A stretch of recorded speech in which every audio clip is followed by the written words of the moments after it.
Welcome to Digital Hospitality. I am your host, Sean Walchef. This is a Cali BBQ Media production. Every single week, we talk about our ongoing thesis that is digital hospitality. Every business needs to be digital first, and every business needs to be in the media business. A lot of times that gets a little bit overwhelming to small business owners and entrepreneurs is how do I become a media company?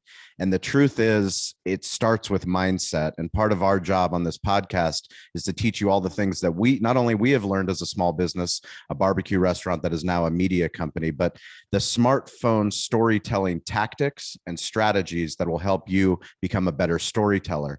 The coolest thing is that we get to bring on people that are much more experienced in a lot of different fields. So whether we're talking about sports entertainment, whether we're talking about media production, whether we're talking about digital marketing, entrepreneurship, small business, we get the biggest, brightest minds in the business to come and to share their secrets so that you can be better.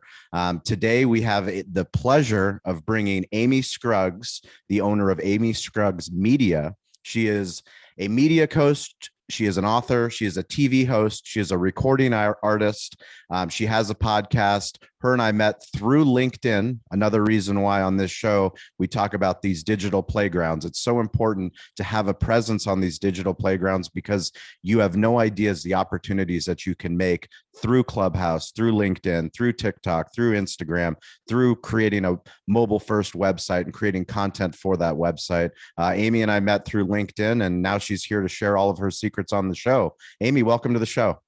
Thank you so much. I have been really looking forward to this connection with you and for our minds to come together and hopefully empower others today. So thanks so much for this opportunity. It's so fantastic. Let's start with David Meltzer. Anybody that follows the show, if you're a longtime listener of the show, you know David Meltzer is my media mentor, somebody that we've had on multiple times. I repurpose coaching calls that I have with him so that you guys can learn kind of a seat at the table of the things that we talk about, where we're thinking. And you and I, we share the mutual connection. How did you first meet David Meltzer? So I've been the host of American Dream TV for 4 years now, and it was a couple years ago, one of the days that I actually wasn't supposed to host, and there's no ads, right? Got the call that the other host, he wasn't able to make it in that morning. He said, "Amy, can you come in? It's an interview with David Meltzer." Don't threaten me with a good time. Oh my gosh. I knew that this was going to be that life-changing interview for me, an incredible opportunity as an interviewer to get past those nerves of saying, wow, I'm interviewing somebody of his caliber and so well respected. But I knew that this was a chance for me to just bring my best and be myself and make that connection, bring good content. So I showed up, not much preparation time. I had about an hour's notice. And with David, what I love is just put your seatbelt on and hang on because it's going to be just fine. And so it gave me the opportunity to meet him and then continue to be in his private sales coaching and mentor under him ever since for the past 3 years. And it's been life-changing. I love that. And I hope people listen to the call. You know, what you just said, you are a media coach. Like literally you are a media coach, yet you find and you put yourself in a position to continually improve your craft. And while David Meltzer does talk about media, he talks about business, he talks about strategy, but it's not just being in the presence of David Meltzer, it's all the people that also want to improve no matter what business they're in. And I'm sure you've met some incredible people through that coaching program. All industries, all professionals, whether it's somebody with a small boutique shop or somebody with a large corporation, entrepreneurs producing real estate and loan officers, people who are trying to get their nonprofits out there and make a difference in the world. There's that common thread, the being comfortable in front of the camera, being able to articulate, share your message in a way that's going to resonate is where it becomes a game changer. And it is so common for people to not know how to get into that, to not know how to do it. More common than people realize. Everybody thinks they're the only one that's not comfortable. And that's just not the case. Yeah, it's so for us, we like to talk about smartphone storytelling because that's literally what we've been doing to build our business. We are not in a good location, Spring Valley. We love Spring Valley, but if you went to a real estate expert, they would tell you definitely don't open in Spring Valley, and especially don't open in 2008. So we literally had to lean in. We wouldn't be open if we didn't learn how to use Facebook, if we didn't learn how to use Yelp, if we didn't learn how to fix our own website, to start to create content. But what I love about this podcast is I can talk to someone like you that's in a coaching program with David Meltzer, that's meeting with all these other great intellectual minds in different industries, yet it all comes down to us sharing our story, working on our pitch. How do we do a better job conveying our ideas and then distributing them through the smartphone, through all these apps? Because as somebody that's experienced in media, what did you have to do before in order to get your message out, your marketing message? It's a constant daily evolution where you go, okay, if it's not resonating with people, then clearly it's not a message unless you hear it. I'm not delivering it right. If this isn't resonating, if I'm not feeling that connection with people, and constantly being able to self-evaluate. I still every day completely self-evaluate. Am I bringing in my true authentic self? Yes. I watch everything back. If I lead an interview or I'm in an interview, I'm going to watch it back. Was I authentic? Did I articulate? Did I ramble on? What are some of the things and those common mistakes that happen? But being willing to always go back in and dissect. Was I showing who I really am and my passion and my heart? And I hope we can talk about this a little bit, but even just the power of the body language and what our face says when we're communicating some things. People get so caught up in what am I going to say? How am I going to say it? The one common question that I get the most from every professional, and it's been going on for years, is, oh, do I sound like that? Do I look like that? People don't want to confront that. And you know what the answer is? Yes. Yes. The answer is yes. Thank you. And if this is something that you don't like, or you don't like to hear your voice, then start playing it more and getting familiar. Well, maybe change your tones or how you deliver or what your inflections are. If you don't like how you look, I get that. We all deal with our insecurities. But when you get into the passion of what you're doing and your why, and it's resonating with people, guess what? I'm with you right now, Sean, and I don't care what my hair looks like. Correct. I don't know. There might be lipstick on my teeth, and I hope you tell me, right? It would be my job as a show host to tell you. and my producer's job to edit it, even though we don't edit anything. But yes, no, you're 100%. You're 100% right. And I love that you brought that up, because it is the imposter syndrome, and as somebody that's a small business owner, and we have a lot of small business owners that listen to this, a lot of people that are building their personal brand, it's the imposter syndrome of, I don't like what I sound like. I don't like what I look like. I don't know if I have anything to say. What is the words of encouragement that you tell somebody that sits in that seat? If someone's listening to this podcast, obviously what we say is stay curious, get involved, and ask for help. Those are three things my grandfather taught me. Yes. Number one, you wouldn't be listening to this podcast if you weren't curious. Like, you're part of the tribe. You want to be better at your craft. You're compelled to think that digital hospitality is something that sounds interesting, that you've experienced in your life, whether it was in your business, whether it was you as a consumer, all of a sudden this oh shit moment where technology has given you the gift of some amazing product or service, and then not only do you want more of it, but you want to sing about it and tell other people online, this was such an incredible experience. Like, that's the world that we're living in. How do you help somebody who's listening to this podcast go, okay, I know, Sean, you talk about it every single week. Let's hear it from Amy. What is Amy and her coaching program? What do you tell your clients when they first come to you and they have that imposter syndrome?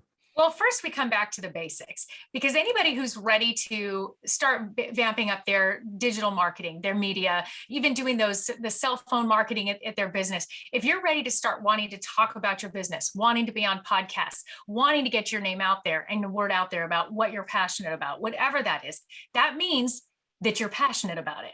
Because if you hate what you're doing, then we're going to have different coaching. We're going to have that talk about finding your purpose in life, finding your passion, realigning, shifting, getting on a new path, so that then we can come back to your digital marketing and your media marketing. Because right now I'm speaking to those that you love what you do. Yes. And you have the imposter. I don't like how I look. I don't like how I sound. Well, what I tell people when they sit down in a chair with me to be interviewed, was I still, conduct a lot of interviews.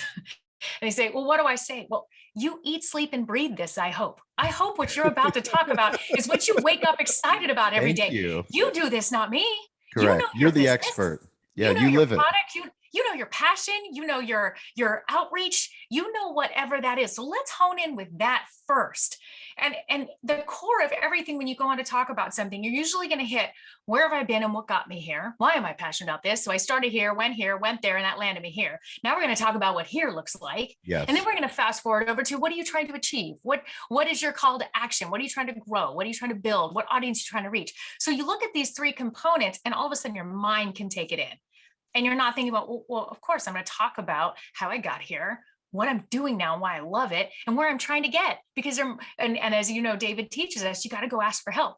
Well, if I don't Yes. talk about these three things, how am I going to reach people to be asking for that help if I don't put that need out there? So when you wrap your mind around your content and remembering that you love doing it, again, then it takes away that, oh, is this what I sound like? And this is what I look like. Because we're out, we take the same face to the grocery store. We take the same Correct. face out with people. Our loved ones know our face. If you're Yes. not liking the message you're giving, then we need to take another look. And the first thing I start working with people is on their resting face. What their face, On their what? the resting face. I Sean, love this it. is so critical. I love it. Self-awareness of what our face is doing. What is your face saying when you're in active listening? What is your face saying when you're Yes. delivering a message? What is your face saying when you're caught off guard or when you're angry or sad? When you can learn to control what that is, because the message you're sending is coming from your face before it ever comes from your words. Wow. That is amazing. I haven't heard that, but you're absolutely right.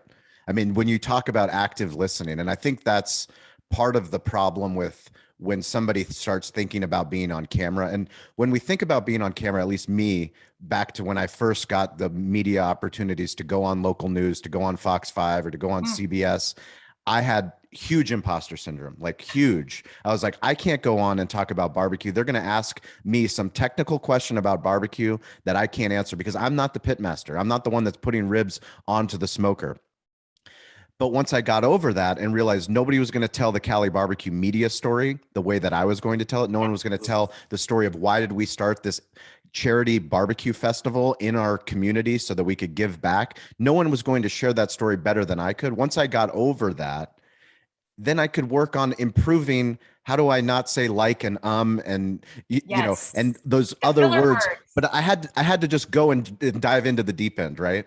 I also had to realize, how do I present on camera? What am I doing with my hands? Like, if what am I doing with my hands? Like, I'm standing next to Derek, who's owns the butcher shop, and we're co-hosting this event. Like, what do we both look like? But you have to get there first, right? You have to get to that point where, and the beautiful thing that we talk about all the time is you don't need to be on CBS anymore.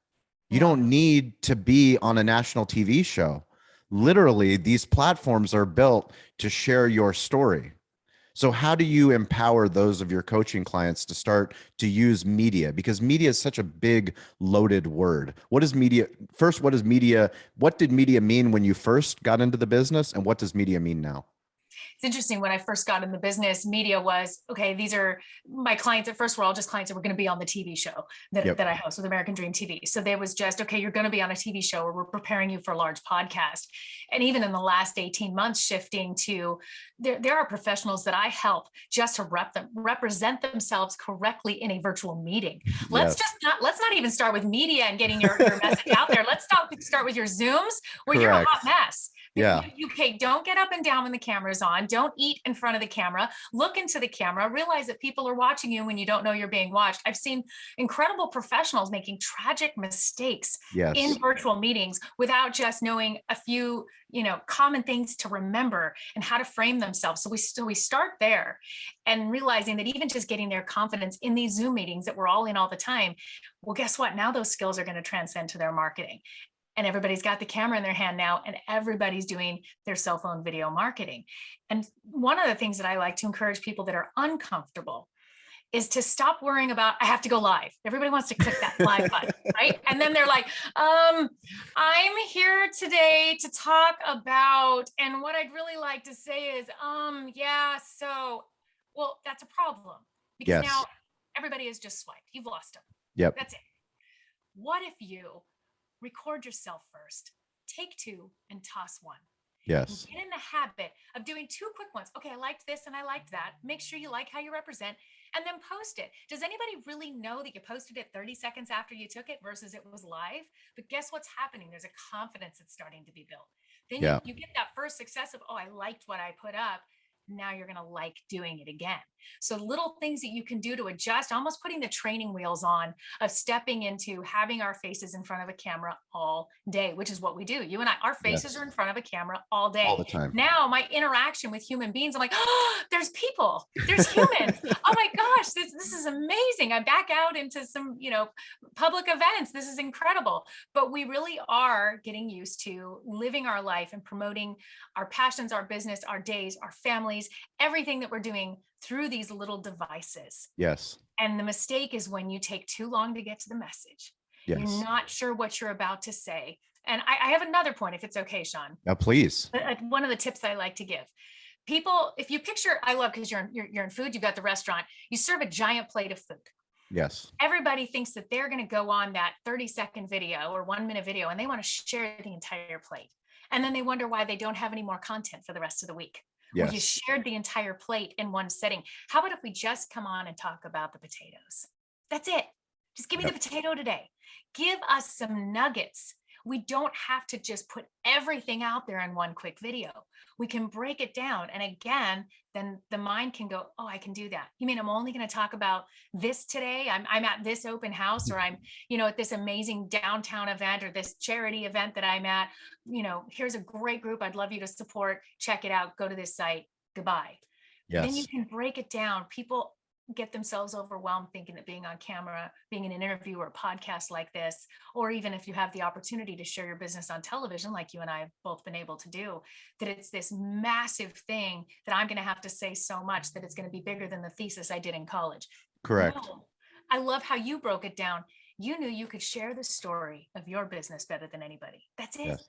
That's it. And you lived it. It's already in there. If you're a founder, no one's going to, literally, you've convinced so many people. How many people have told you can't do it?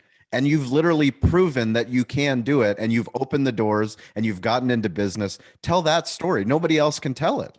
Literally, there's nobody else. Everyone wants someone else to do it. We want the media to share our story. We want the press to write about us. We want a radio host to talk about our business. We want, somebody to do an in-depth interview about what we're doing.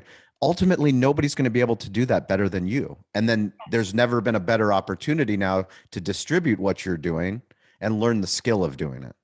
And if you can't be magnetic in that delivery, then you need to go reevaluate how much you love your business. Yes. Because even people that are introverted or have I'm big, I'm all Amy. I'm just, I know I'm a lot. I can come in a room and that's it. And I know everybody has their different personality sets, but when you're talking about something that you have built from the ground up, something you're passionate about, something you're excited about, you're going to show that naturally. And if you can't, then again, we go back to the drawing board of reevaluating where you are, what your purpose is in life, continuing to find that pursuit, because the more you can focus on that, the easier being on camera is.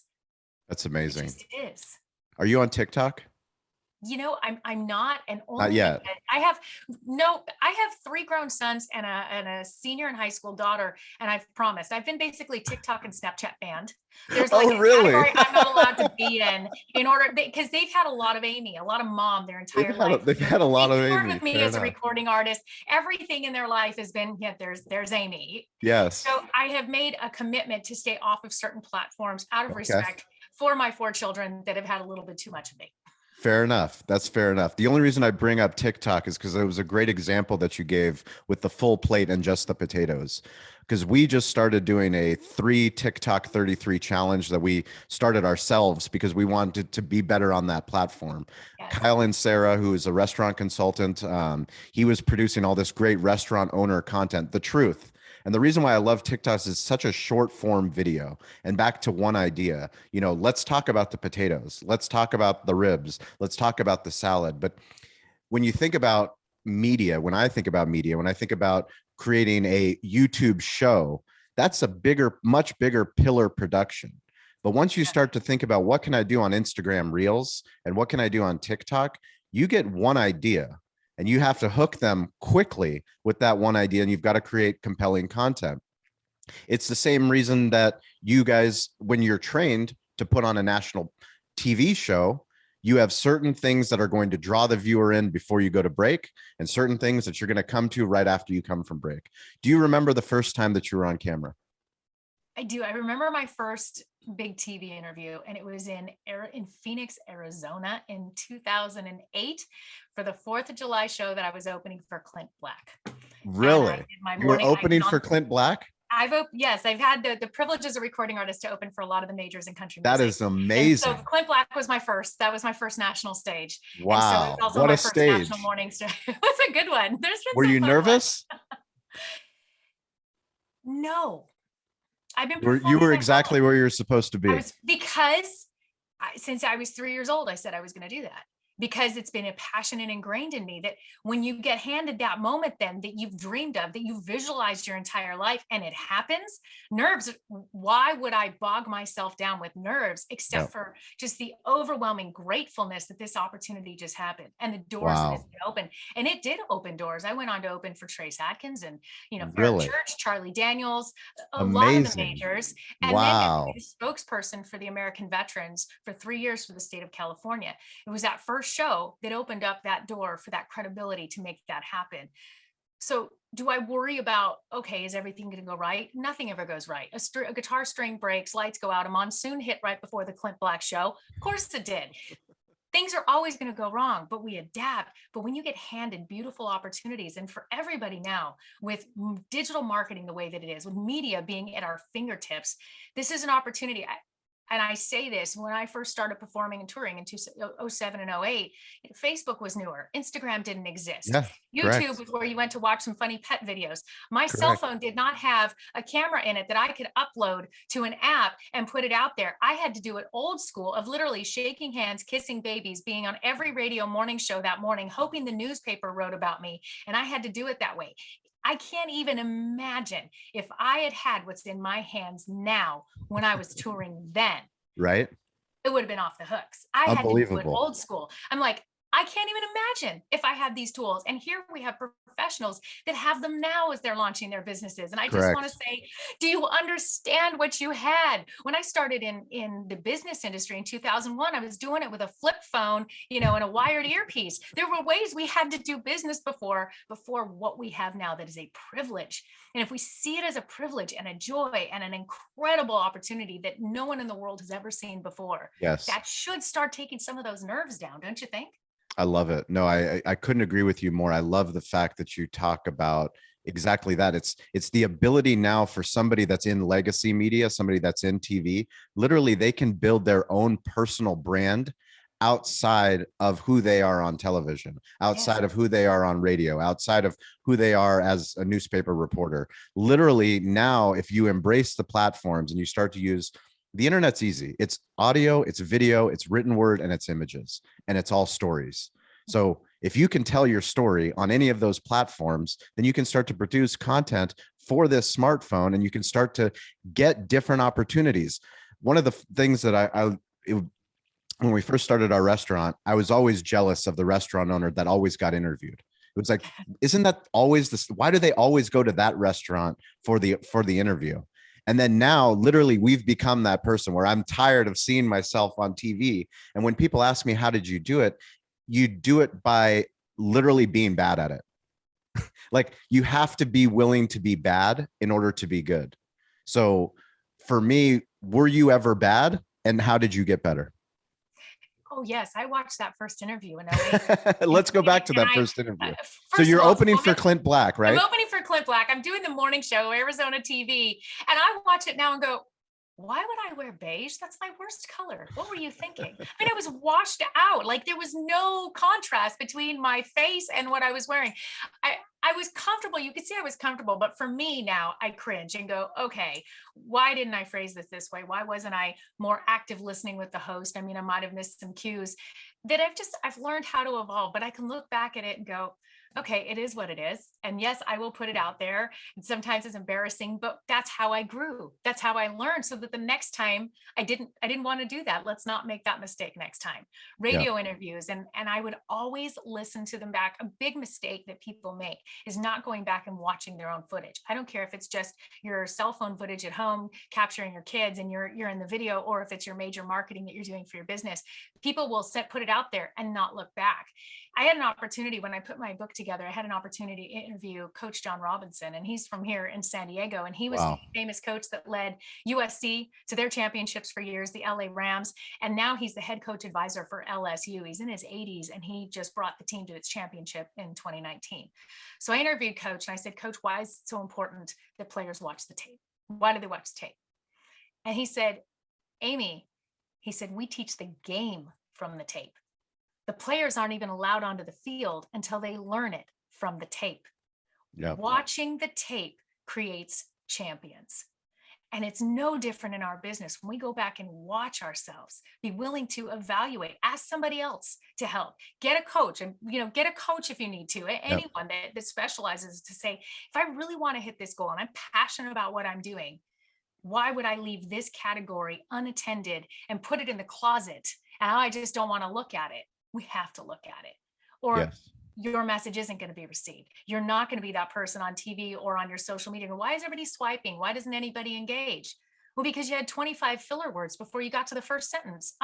Yeah, so why? No, we're not engaging. Yes. It takes work, just like anything else. It takes work. It takes a commitment to that work. And I think so much of what holds people up is the vanity metric of the likes, of how many views did it get, because it's become so easy to see, okay, I posted a video on Instagram and it only got this many views, or I posted it on Facebook or wherever it is. And it's discouraging because all we see is the viral videos. We see, oh, this one had 10 million views. This had 80 million views. Well, I want that. Well, even if you have that, that has only done one thing for one business. Yes. What do you want? You're building a sustainable business into the future. So you need to know what's the craft behind how did I get to the 80 million? It wasn't that one video. It's how do I make that next video tomorrow? How do I make it the next day and the day after that? Because once you start to learn what that recipe is, then you're playing in a completely different ballgame. Completely. And I love, you and I both have learned under Meltzer, and even the podcast that you have out there with his coaching about repurposing content. Yes. Here's what's fun is that I repurposed my interview that I did with David Meltzer, and you and I have connected, and I'm here on this podcast right now. So I don't care if you were the only one that saw that post and saw that video, because guess what we're doing now? Now we have a commonality. Now we're sharing the same message, and we're going to help others. And if there's 5 people that are going to see this, 5,000, 10,000, I just want those that are meant to see it, that are going to take this and what we're trying to say, because you're just as passionate about this as I am, of just trying to get people to get out of their own way and step in and give this a try. And if it's just not for you, then take your business another direction, go back to mailers, go back to doing it, or outsource and hire somebody that is going to be the face for your company, that is comfortable in front of the camera. But where can you get out of your own way and still be successful in this? I love that. I mean, it's just so amazing to me to be living where we're living right now at this intersection of technology that literally, I mean, we talk about, we're building on the backs of giants. We're literally telling stories on the backs of all of these apps that have been built for us, and all these these internet oh shit moments. Do you have any particular internet oh shit moments where you're like, whether it was a website or posting on Facebook, or, I mean, we have them all the time. We just like to talk about them a lot on the podcast. Do you have any recent internet oh shit moments, or any old internet oh shit moments that I did myself? Wow. Yes. Oh gosh. No, because I laugh at myself a lot. So I'll trip up, I'll screw up an intro to something constantly. I'll be in the studio and I'll screw up an intro and I just start busting up, because I find the more I laugh at myself when I have those crap moments, actually the better I get. When I get stressed about it is when you'll go, okay, I need to do better next time. Okay, one more take. I've done some on stage, I have fallen on stage. I have fallen into the drum kit. Sure. I have fallen downstairs. For me, a lot of live performance that I've had those moments, I'm like, yes. And I just do, you remember Mary Catherine Gallagher from Saturday Night Live? Yes. Star. That's it. I'll just own it. I'll own it as superstar. And I don't mind when my guests see if I make a mistake or if I have to start over again, because then that brings the comfort in. I'm still a human. I'm still going to have an off day, but I can shake it off real fast. Well, I want you to see me authentic as well. I love when people see my, that I do laugh too loud, or sometimes I'm goofy, or, maybe I have 9-day hair today. I don't know. I'm honest about that, because I'm just a real person out there trying to make a difference as well. Yeah. I guess I'll ask the question in a better way. Was there is so with technology, especially like I talk about Facebook, and when I first started our business with my business partner from college, Corey Robinson, him and I, we started the restaurant. We're really excited. We're taking over a breakfast restaurant. We're adding a full liquor license. We're going to turn it into this sports entertainment destination. And then I remember him, going home because we were roommates, and then him talking about, oh yeah, I have a Facebook account, and me dismissing Facebook completely and saying, that's just a joke. Like, what are you doing? You're playing games on Facebook? Are you just trying to pick up chicks on Facebook? And he's like, no, whatever. But then we got to a point in our business where literally we couldn't pay our bills.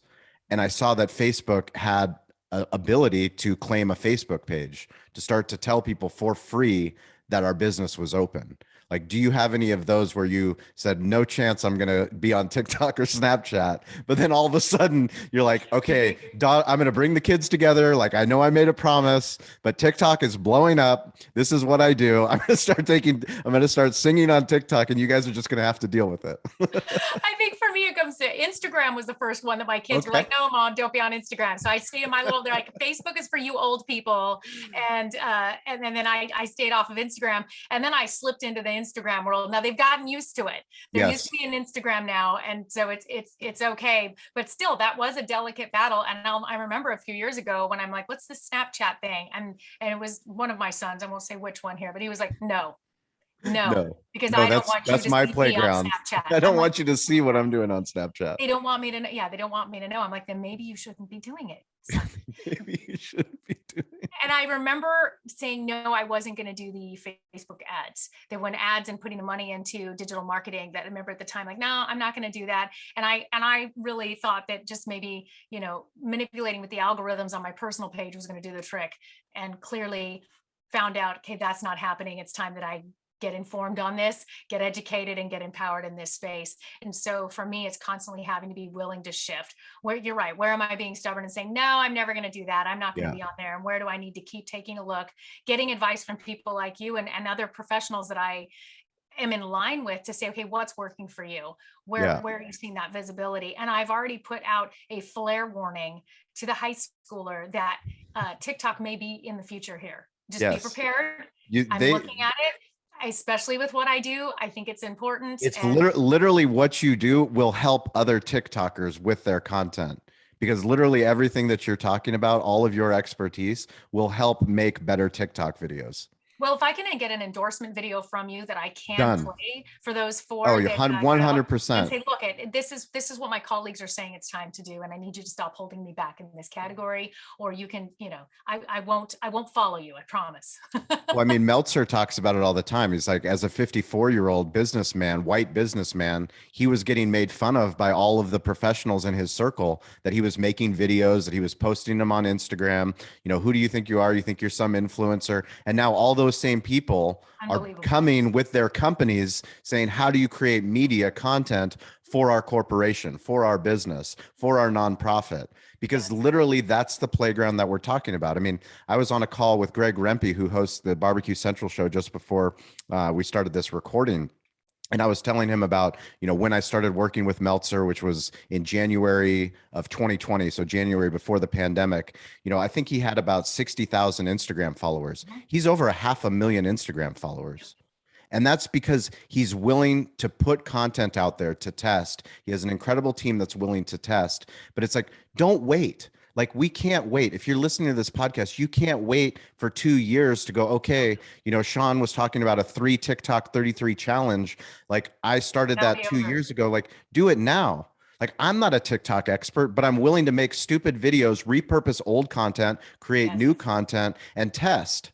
Because I know that it's literally where the best organic reach is right now. So let's start testing it. And honestly, by testing this 3 TikTok 33, I've started my whole team. Stover's running our Cali barbecue TikTok page.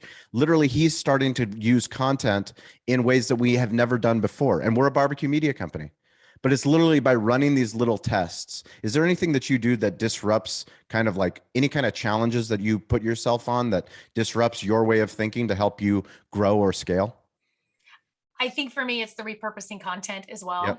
Taking interviews, photos, things that I have a lot of interviews I'm really proud of, great professionals I've interviewed. And a lot of Yes. people are so worried about continually making new content and realizing that Yes. you've got gold mines already in your Yep. portfolio that you haven't taken a look at.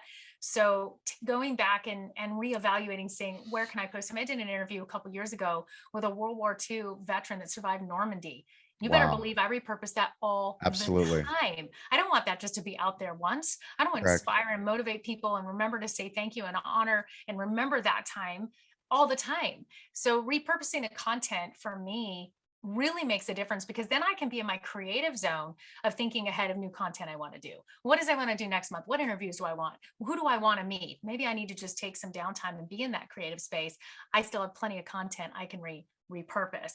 And I don't think many people are really doing that. I don't see it. I see it with those of us that kind of know to do that, but I don't see it a lot. Well, And then people won't post, or they won't put themselves out there, or they'll put the wrong things out there, and it's just not consistent. well, so much back to how we started this podcast is it comes up to a mindset. Are you willing to call yourself a media company? Like, because if you start to think that you're a media company and start to understand that the content is all around us, we're documenting every single day what's happening, we're publishing, we're learning what works, what doesn't work, then you can actually get to a place where you're starting to create pillar content where consistently, no matter what, every single Thursday, we're producing a digital hospitality podcast. Like every single Friday, we're on a Clubhouse call about digital hospitality. Yes. And by doing that, then you can start to go, well, wait, we had an incredible interview with Amy on that podcast. I can clip up what she said about the potatoes and the micro content, Yes. and I can use that as a TikTok clip because Please that's do. a powerful, I will.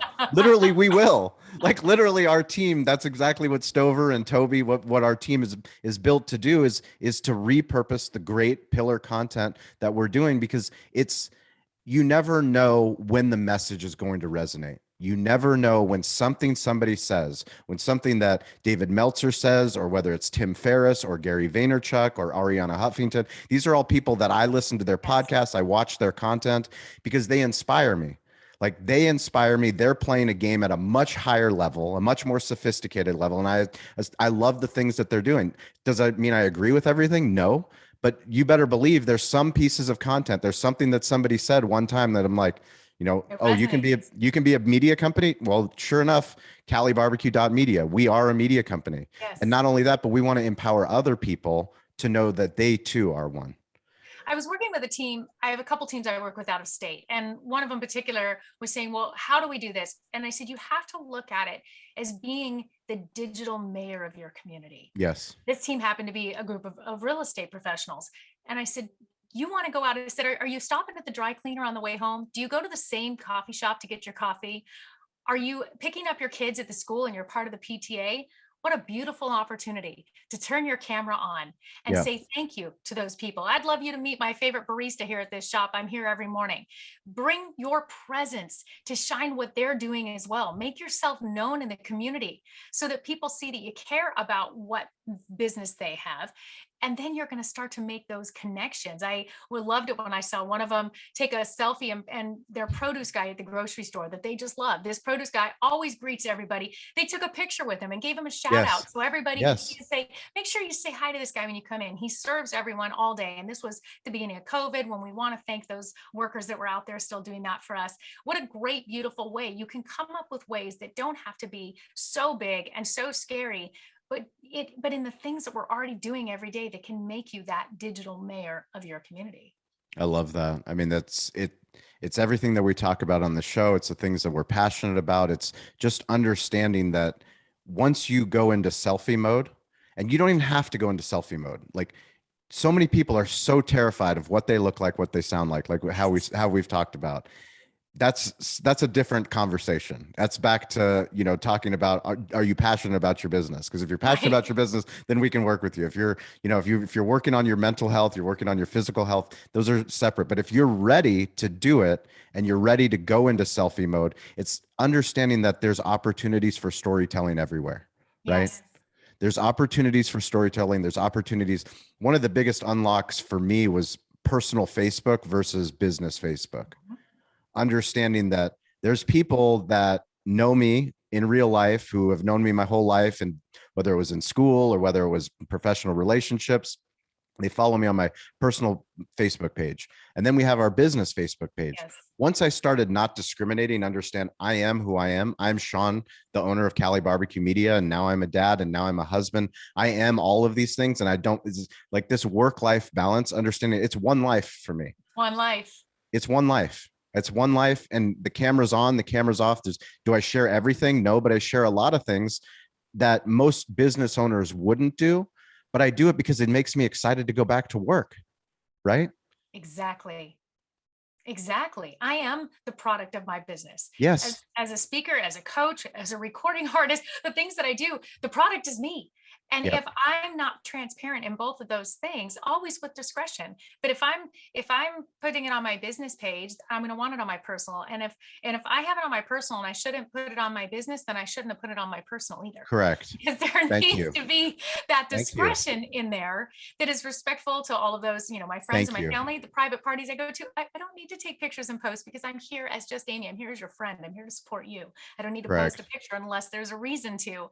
I use discretion, but I'm still all me, like you said, on both of those platforms, because that transparency is so important that when you meet me, hopefully, Sean, when you looked me up there, when you meet me now, that there's continuity there. Okay, it's the same Yeah. person. I don't have a different personality 100%. than what I projected from what you looked up. And But that's so important. Yes. Thank you. So I'm so happy. The last guest that we had on, Manveer, he's from India, and he talked about social proof. I met him on a Clubhouse call. We were talking about ghost kitchens, and his what he talked about was so compelling that I invited him to be on the podcast. But I had no context of who he was. The same, I didn't know who you were outside of your digital profile, your personal brand that you've built for yourself. You've built a brand on LinkedIn. That's how we connected. I looked you up on LinkedIn, and I Googled you. And literally everything that I Googled came back and told me that you not only are you are who you say you are, but you're backing that up. You're backing that up every single day with what you've done historically, as well as what you're doing now. You're relevant. You're making huge moves. You're helping people. You're empowering people. And that's what's exciting, is that once somebody starts to do that for themselves and for their business, they're going to start to build meaningful relationships with people that you never thought you'd ever meet. It's the truth. And it's a continued ongoing process. People get very narrow-minded in what's just today. Well, this is my brand today. My brand of who I am now is the same as it was 20 years ago. Correct. It has just evolved and grown. I've added more tools to the tool belt. Yep. My network has grown. My resources have grown, what I've been able to do and expand. But who I was, even as the spokesperson of the veterans, I'm going to an event, I'm singing at a charity event in Huntington Beach coming up. And those people there know me from 15 years ago. They're going to get the same Amy. The only difference now is I have some great updates. I have some new content. I have a new album coming out. I've got the book. I have updates, but my brand and what I've built and who I am has been consistent. And I see this as such a beautiful journey. And I'm excited for 10 years from now. I don't know what that holds. I'm excited to see what else has been added to it. So even in my material and my content today, I always pull in parts from that past to show that credibility and that consistency. And then I also share what I'm looking forward to up ahead. And then how can I be a resource to those in my life today? And if I can keep those 3 points continually going out there, then the growth keeps happening. That's so true. I love the fact that so it's not just repurposing content, but it's also, you have new followers. You have new followers. So sometimes you need to reintroduce yourself, and someone's like, well, I've already posted that 6 months ago. Well, guess what? Like, don't think that that's the only piece of content that people have seen. And if they saw it and if it was good, they don't mind seeing it again, because Amy, you resonated with that piece of content. If it was great 6 months ago, why can't it be great now? Exactly. There's all new people that are coming into our flow. And the algorithms, I don't care. See it again. I'm proud of that moment. I post every year. I repost when I sang for at Dodger Stadium for the 10th anniversary of 9/11. That was a proud moment. Of course, I'm going to repost that. Yes. I hope I get to continually share and remind us where our country and where we were 20 years ago. Absolutely. And so I'm proud of those moments. Why would I not reshare those? So powerful. When is the album coming out? October. So the end of October, we've got the book and the album. I'm a little bit crazy. I'm releasing both at the same time. Not quite sure. Do you know that crazy really good in the summer? Crazy finds crazy. We find each other. That's why this whole thing works. Anybody listening to this podcast, you're part of this crazy community. So why not? I'm so proud of the project. The outcome will be what it is. I'm not stressed about the outcome. I'm excited about the passion I put into both of these projects. The book is media coaching for professionals. It's all the media coaching, great fun stories of professionals that I've interviewed and success stories and the what not to do's and simple tips. But the album, my gosh, that's Amy, the recording artist that's dreamed of all of this and watched it evolve since I was 3 years old. And to get to go back to Nashville and record a new project with the best musicians and best producer in the world, I'm just proud of the project. That's amazing. This is my legacy. My grandkids will know, hey, grandma did it. That I've never stopped and said, well, this is where it stops. I did this and it stops here. It's always growing. The outcome, I hope everybody loves it and it gets heard. Maybe one person will resonate with it, maybe a million. I don't know. I'm proud of the projects, and they do come out this fall, and it'll be exciting to see what's ahead after that. That is so amazing and inspiring. What's the difference between publishing a book and publishing music? Oh, the book was a little more tedious because my ADD, to sit down and actually put a book together, to deal with the publisher. I'm thankful my husband took over all of working with the publisher and getting that to the finish line, or I would still be at this desk in a pile of tears. There would be just papers, and it would, I don't know if it would have got there. The music, whoo, that's a different ballgame. There's my creative outlet. There's the passion. There's the artist in me that just still loves every bit of that. And it's a fiber of my being. So to be able to choose the right songs, have that opportunity and go and do that and know that's releasing, how does it get released? How does it get released? I don't know anything about music distribution outside of the fact of as a consumer, and you know, it's the same for movie distribution. You know, a movie release that used to go to the theaters now is going straight to Disney Plus, and you know, I'm sure the same thing's happening with music. Like, it's great. It's all another reason why TikTok is as important as it is. I mean, I was driving with my general manager and business partner, Eric, to go look at another property the other day. He's like, oh, you got to see this new Sirius XM channel. He's like, you're going to love it. I'm like, what is it? It's literally the channel 4. It's TikTok content. They're all songs, trending songs on TikTok is literally a Sirius XM channel now. That is awesome. That is so great. I love it because that's what this world has come to, and we've got to go with that. Yes, it'll be digitally released the end of fall, and I'm know enough to know when I need to outsource. I know enough to know when I need to ask for help. And so thankfully I've got great professionals in the music industry that are helping us with this part of finishing the licensing, getting distribution prepared, timing that correctly. I know when to say, hey, this is out of my league. I delivered my best vocals. I delivered my heart and passion on this. I'll get the rest of the stuff put together for the artwork and the cover, but I need the professionals to take care of that. And then I'll follow the advice and the wisdom of those that I respect. And we're supposed to ask for help. And so I've got a lot of people I've asked for help right now as I'm doing a dual release like this, but it's working. It's working. That's so awesome. That's so awesome. So exciting. I applaud you for all the huge, big picture projects you're putting out there, all the gifts you're putting out in the world. Is there anything you want to leave our audience with? Just embrace yourself. Start taking an evaluation of what it is that's holding you back from really diving into this digital world and being in media, and start small. Figure out, where can I start small? When can I just talk about the potato? When can I just go and take a picture with the barista at my favorite coffee shop and just start small and say, I want to go out and start making a difference in my community to grow my business, grow my visibility, and try to get that fear out of it. If you can eliminate that fear and just take those small steps, it's going to get easier and easier and easier as you identify your brand and your mission. I love that. So Stover, our producer, he's going to put links in the show notes so that you can go to Amy's website, follow her on social. We will update the blog as we go. So when her music is released, we'll be able to purchase that music, support the book. Can't thank you enough. And the fact that you're here in San Diego is super cool and super exciting. I can't wait to come down and see you down at the restaurant. I mean, Absolutely. I love that we both happen to be in the same county and that we're back out and about now. So I can't wait to come down. We're working our way low and slow up to North County. So eventually, hopefully we'll be up to you guys. So, but we hope to see you before then. Well, I will be there to sing at the ribbon cutting. Beautiful deal. You got a deal right there. All right, Amy, thank you so much for your time. It's a pleasure. Thank you. You're welcome.